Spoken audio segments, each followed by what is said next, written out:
बढ़ते हैं, बात करते हैं यूक्रेन में मिशन हिंदुस्तान की। यूक्रेन में संकट के बीच पीएम मोदी आज एक बड़ी मीटिंग लेने वाले हैं और वो मीटिंग होगी सुरक्षा मामलों पर कैबिनेट समिति की। इस बैठक पर सबकी नजरें टिकी रहेंगी। क्या फैसला इस बैठक से निकल करके बाहर आता है, ये देखना सबसे ज्यादा अहम होगा। आपको बता दें कि रूस और यूक्रेन में आज युद्ध का तीसरा दिन है और पिछले लगातार 3 दिनों से रूस और यूक्रेन की सेना आमने सामने है और आज यहां हिंदुस्तान में पीएम मोदी बैठक लेने वाले हैं। सुरक्षा के लिहाज से ये बैठक अपने आप में बहुत अहम होगी। क्या फैसले बाहर निकल करके आते हैं, इस पर लगातार नजर है पूरे हिंदुस्तान की। आप देख रहे हैं यूक्रेन में जिस तरीके से हालात लगातार बिगड़ रहे हैं, बड़ी संख्या में हिंदुस्तानी है जो वहां पर फंसे हुए हैं, उनको लाने के लिए लगातार कदम उठाए जा रहे हैं और जी इसी फहरिस्त में पीएम मोदी बड़ी बैठक आज करने वाले हैं। सुरक्षा मामलों की कैबिनेट समिति की बैठक होगी। इसी पर अधिक जानकारी के साथ अविनाश तिवारी मेरे साथ जुड़ चुके हैं, सीधे उन्हीं का रुख करते हैं। अविनाश, आज ये बैठक होनी है कैबिनेट समिति की, कितने बजे बैठक शुरू होगी, क्या जानकारी है बैठक को लेकर?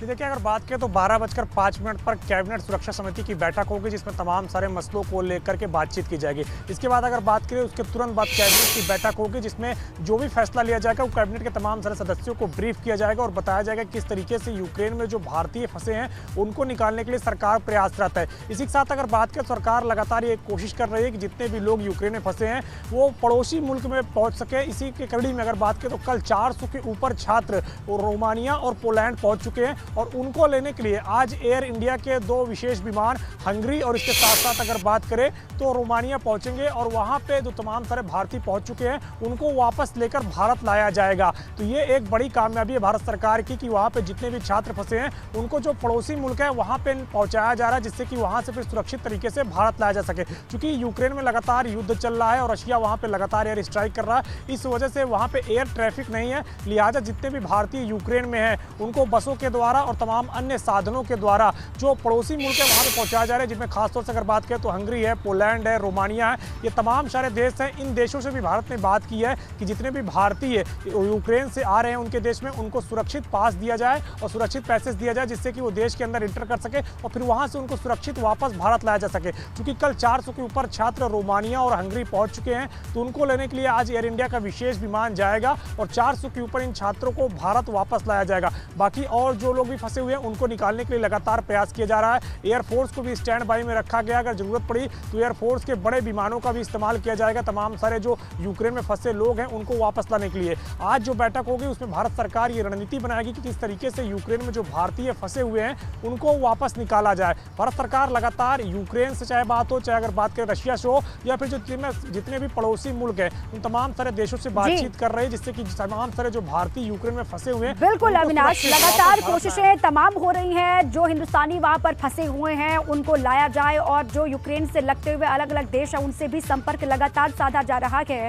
ताकि वहां से जो बच्चे हैं, जो छात्र हैं, जो लोग हैं उनको एयरलिफ्ट किया जा सके हिंदुस्तान। और आज जो बैठक होनी है उस पर पूरे हिंदुस्तान की निगाहें लगातार बनी होंगी, खासतौर से उन परिजनों के जिनके बच्चे यूक्रेन में फंसे हुए हैं, वो लगातार बहुत उम्मीदों के साथ इस बैठक को देख रहे हैं। बहुत शुक्रिया आपका अविनाश पूरी जानकारी के लिए और अपडेट के लिए।